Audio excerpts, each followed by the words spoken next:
I will do that for every single tunnel I come across. Because it always makes me laugh because I'm 12. Howdy folks, my name is Saoirse and welcome back to American Truck Simulator. So for today's run we're going to be taking this Volvo VNL, wearing my glorious company colors, from the UP rail yard here in Denver all the way to Provo, Utah. We're going to be hauling a load of pesticides, chemicals. We've already gone through our pre-trip, we've already got our paperwork in order, we've already let our dispatch know we're ready to go. So let's go ahead and hit the road. Alright, welcome aboard. So as you can see, it is raining this morning. It is just a shade before 1 o'clock in the morning in the game, so it's going to be mostly done at night and probably through the day, and we'll get there here pretty soon. So let's go ahead and get this engine fired up.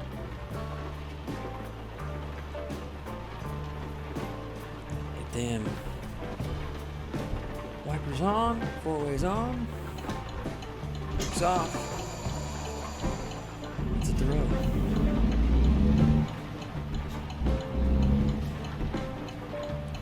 It's always a bit of a challenge getting in and out of these rail yards. You gotta be really careful.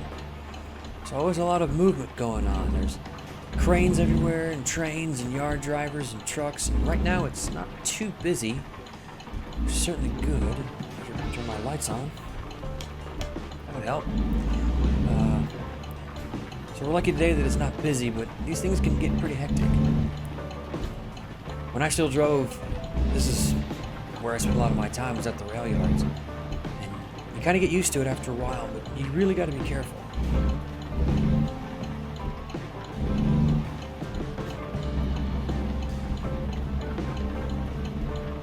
Go through the in gate, that would be bad. I don't want security chastising me.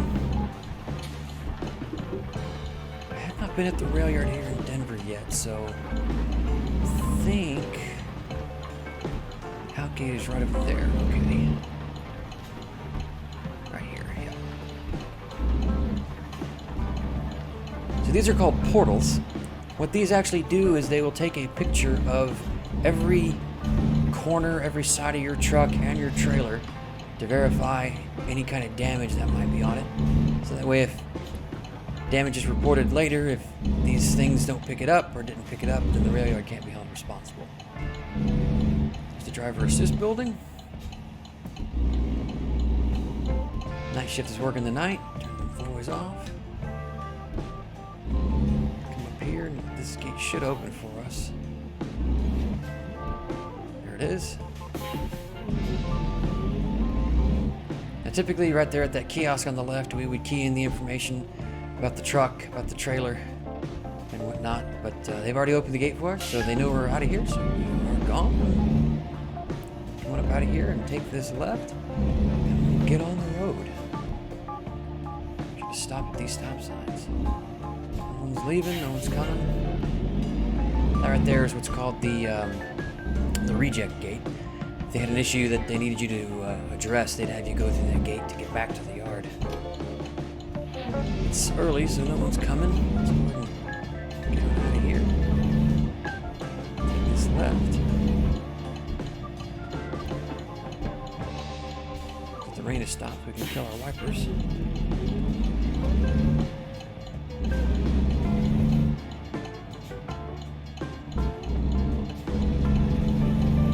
And we'll be taking this next left to get on the freeway. This is the I-70, taking it to the west and out towards Utah. So happy 2022, everybody. Happy New Year. If I didn't say it, or if you didn't hear it from me last time, I'm hoping that it may be the first day of the year, or the second day of the year, I should say, for us. But I hope it's already starting off on a good foot. I can't say the same for myself, mainly because I was working last night. This is my first day off of the year, which is great. So starting off on a good note, I think. Good on that turn. Getting through this. Just like that. Perfect. Looks like my GPS says this should be it. Get on the freeway here. Power up that hill. Come on, baby. don't want to exit just yet. We want to go on up here on the freeway. And here we go. We're underway. So as I said, I certainly hope that your 2022 has started off well. I'm wishing all of you the best, and hoping that it's going to be a fine year for us. Really all we can do is hope for the best, you know, given how things were last year. Just got to do our best, I suppose. So we've got our cruise control set. We are full of fuel. We are well rested. Got our coffee with us. So we should be in good shape for at least most of the trip. It's about a 9-hour trip altogether, so we're going to be right at the hours of service limit for ourselves. So once we drop this thing, we're going to want to have ourselves a break and try again in the morning.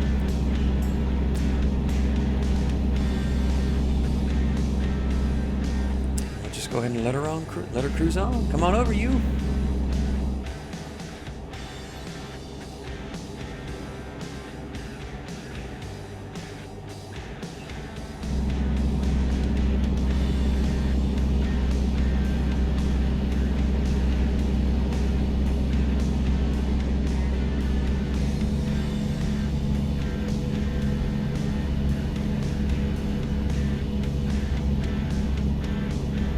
Brake check area right there on the right. We're going to be passing right through because the brakes are in good shape for us.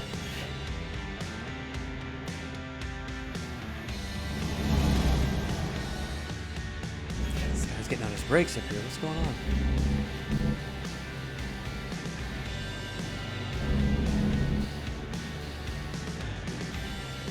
I don't want to tailgate him if I can help it. Oh, it's 35 through here.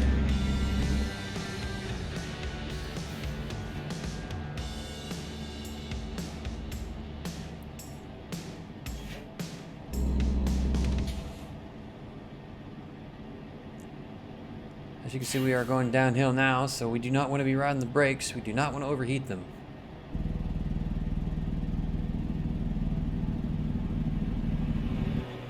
That's what our Jake brake is for. So while we come down this mountain, I figured it might be a good time to talk about the truck that we're driving today. This is the Volvo VNL. Probably one of the more well-known iterations of the Volvo line. You see them quite often. They're not quite as popular as Kenworths or Freightliners or things like that would typically be, but they're really good trucks. They're workhorses. They're good to drive. They're fun to drive. I've driven one, I think, in my career, at least for just like a little bit, with the iDrive transmission in it. This one's got the 600 horsepower engine in it. There's a truck ramp right there. The 600 horsepower Volvo engine in it. So they're venerable trucks. I think UPS drives a bunch of them. Amazon drives a bunch of them. They're really good trucks, and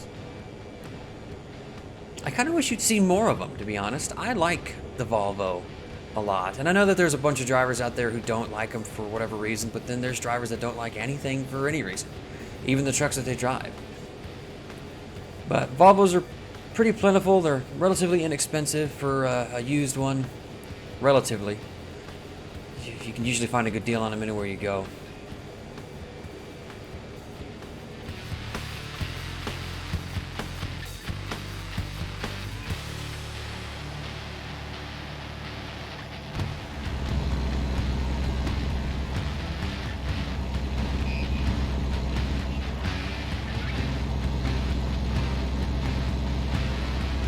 Now that we're out of the mountains, we will go ahead and get this thing back up to speed. You've got to be really careful with going down mountain grades like that. If you're not used to it, haven't done it before, haven't done it in a while, they can be challenging. As we have seen in the news recently, with what's going on up in Colorado right now. You got to be really careful when you're on the mountains, because they can be dangerous.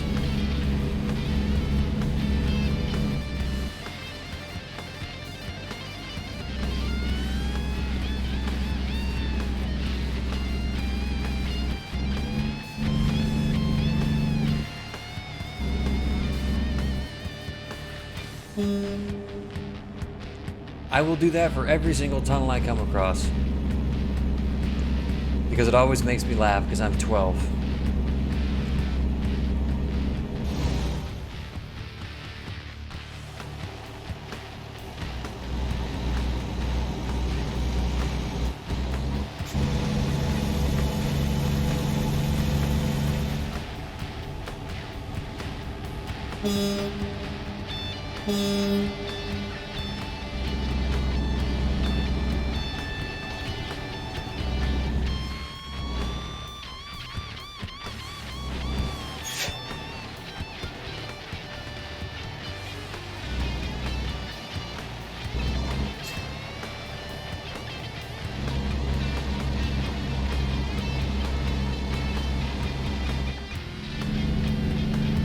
So you remember not too long ago where I said Colorado was beautiful?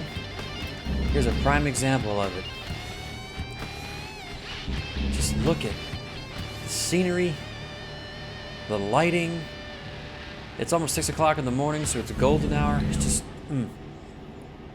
I have a thing for scenery and scenic views and scenic vistas. I'm trying to get up to the mountains out here in California one of these days, so I just enjoy scenery and wonderful views. What better way to do it than come out to a place like Colorado? Are you exiting? Yeah, he's exiting. I don't know why you mashed on the brakes like that, my friend, but you do you.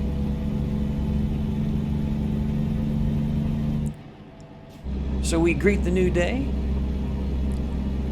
Keep on keeping on.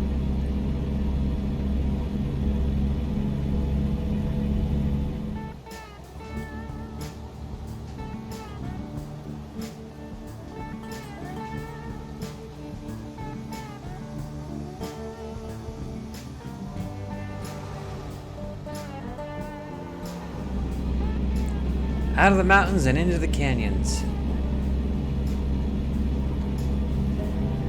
The Colorado experience.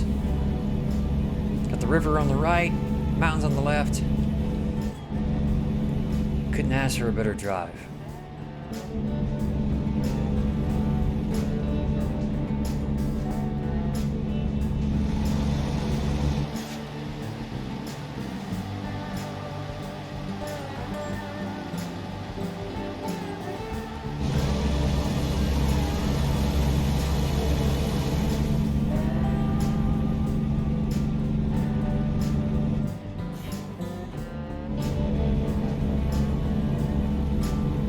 Just now crossing over the Colorado River.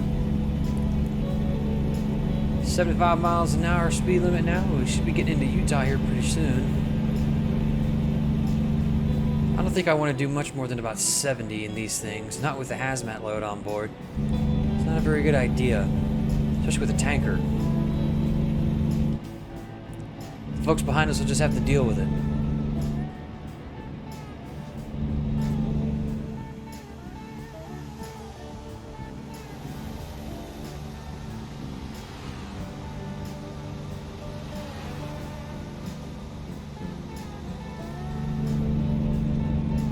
Just now passing through Grand Junction.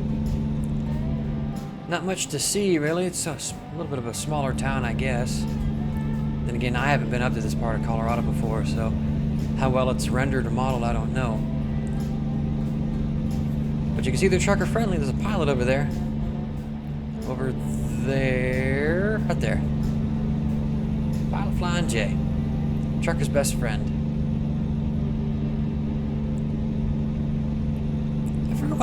Try that again. I figured while I got the time, we can talk a little bit about pulling hazmat freight like this and the kind of things that DOT and whatnot are looking for. You'd be surprised, maybe, what kind of regulations exist for hazmat freight and hazmat loads.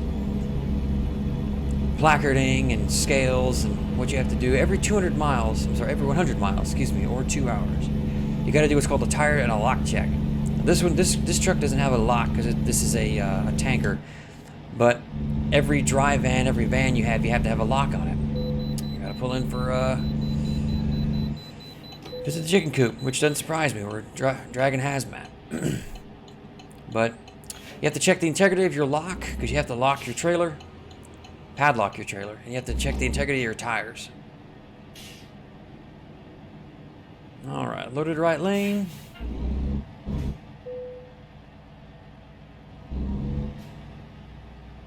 Pulling up here and submit ourselves for an inspection.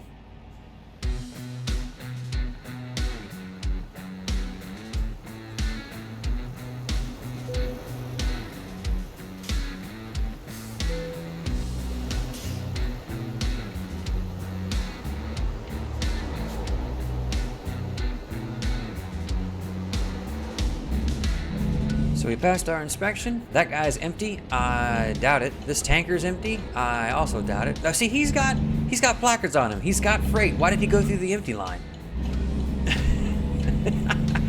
Oh man, I think Utah DOT is gonna have a bit of a chat with him here soon. There's not a chance they would have waved him through with hazmat placards on him. But hey, what are you gonna do? Anyway, so the regulations are in place for a reason, trying to keep people safe.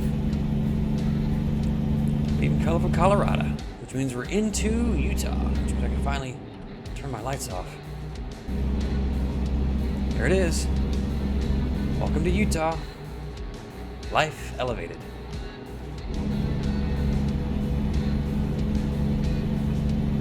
The speed limit's 80 through here, but again, I'm not getting that fast in this truck. 70 is probably the most I'll do with the hazmat load on board.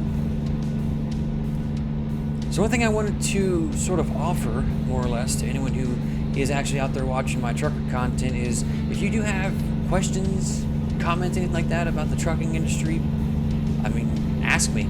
I would be more than happy to share my knowledge. As I've said before, I used to be an instructor. I used to be a trainer, so stuff like this, I can't get enough talking about it. So reach out if you ever want to know more about it. I'll be more than happy to tell you. I figure if we learn as much as we can about this industry, we'll have a little bit more appreciation for it. Truckers get a bad rep in this country, and it's unfortunate, but that's how it is.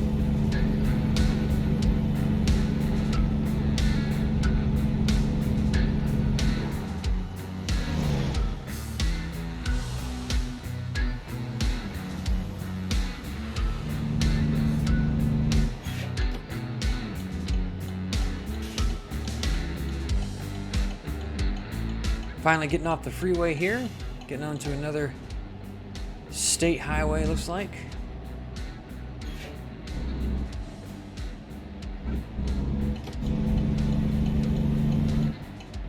Yep.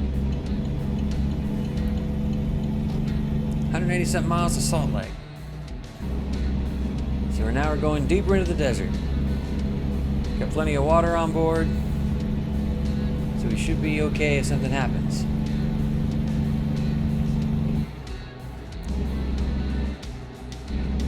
In the meantime, enjoy those wonderful vistas.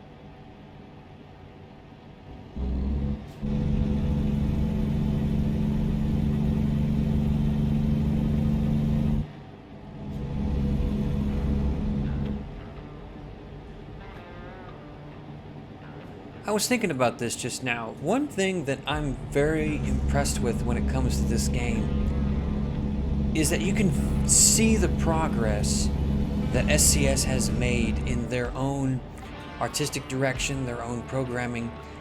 Because if you look at Utah here and Colorado, and you compare that with California and Nevada and Arizona, like the first states that they made, there's a huge difference for the better.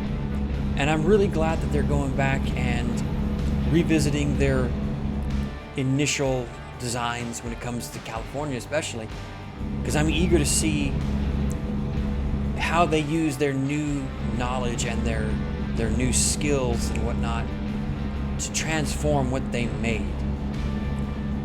It's fantastic that you can see how they've improved, and it's very heartening to know that they've gotten as good as they have, because that just means that they're going to make a really good product.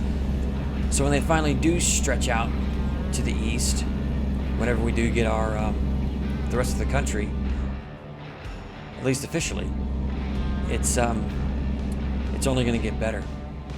Now, obviously, you can go download mods for, all 50 states or Canada or Mexico, or and do that, because there's some very, very talented modders out there.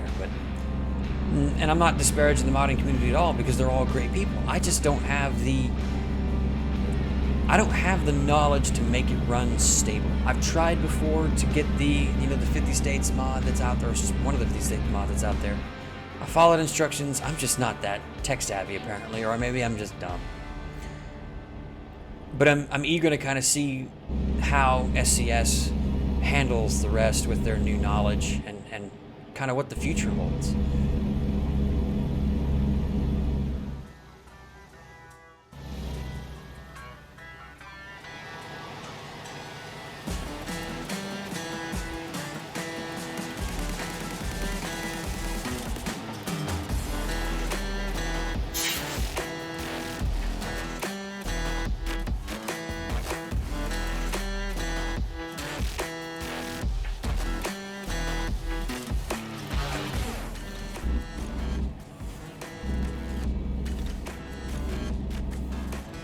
And now,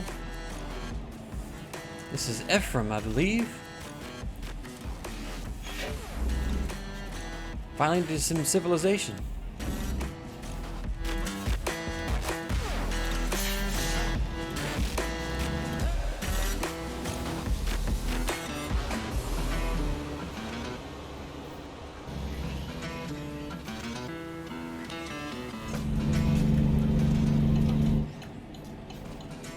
I would figure that the exit I need is locked. They had themselves an accident. Alright, well, time to find a detour. Add some miles to my trip.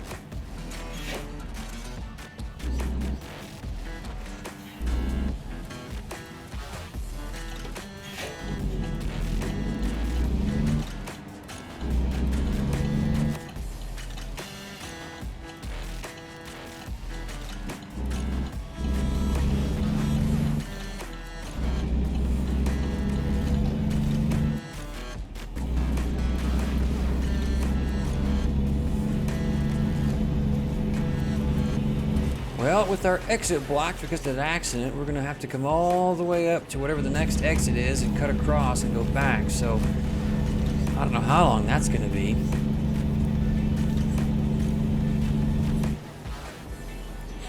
I mean, it's realistic. It's frustrating, though. That is stuff that happens. It happens all the time.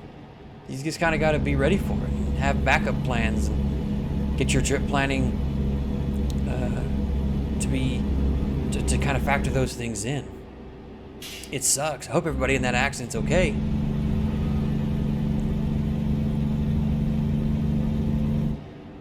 But we'll just have to settle in.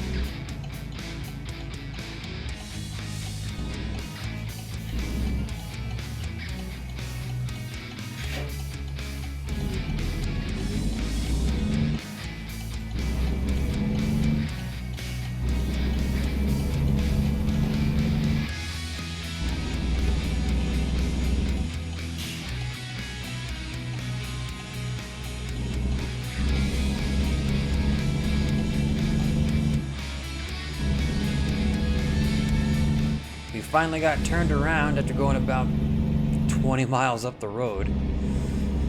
Whether or not that's actually realistic, I don't know. I'd imagine there'd been another place for me to turn off in real life, but in this case, we just kind of have to deal with it. So we're 74 miles to Provo. We were in Provo. We had to go 70 miles up the road to find a place to turn around. That's life, I guess. So we'll get back there here shortly. Finally get this thing dropped and get a break. My driver's yawning and feeling tired, so gotta hurry up. Well, sort of. You don't want to rush. You want to have a little bit of urgency.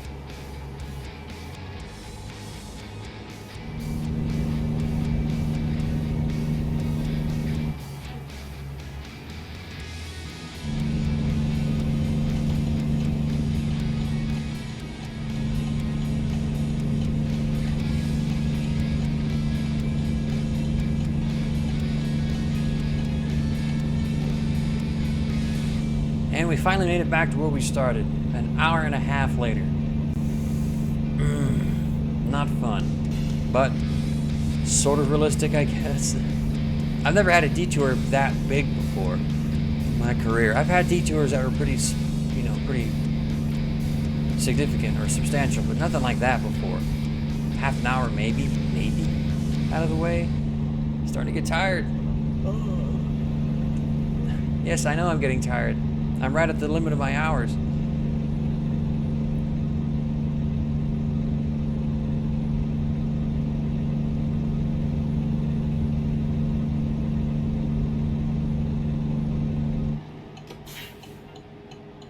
And we cut across 2 lanes of traffic to exit. Don't ever do that. My bad.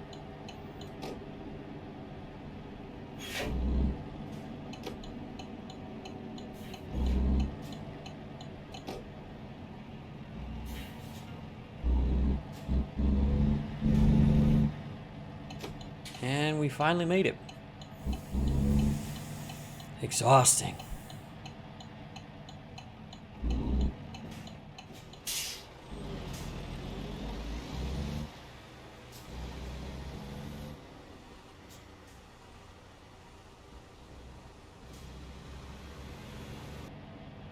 And we finally arrived on the farm. I know I'm getting tired. I get it. Shush. Get this thing dropped off and then take a break. Right over there. How do they want this thing?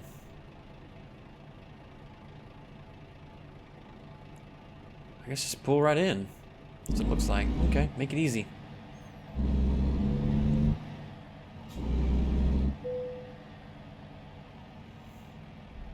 Yes, I get it. Thank you. I'm not going to skip the delivery because I can just pull right in. I guess I'll move it later.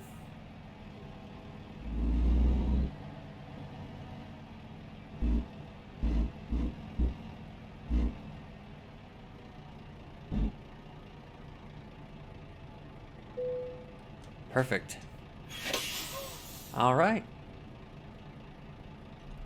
It closed out so I can see it. Let's get this thing cranked down and we'll call it a day. Well, folks, that's going to do it for American Truck Simulator today. Thank you so much for joining me on this trip from Denver to Provo.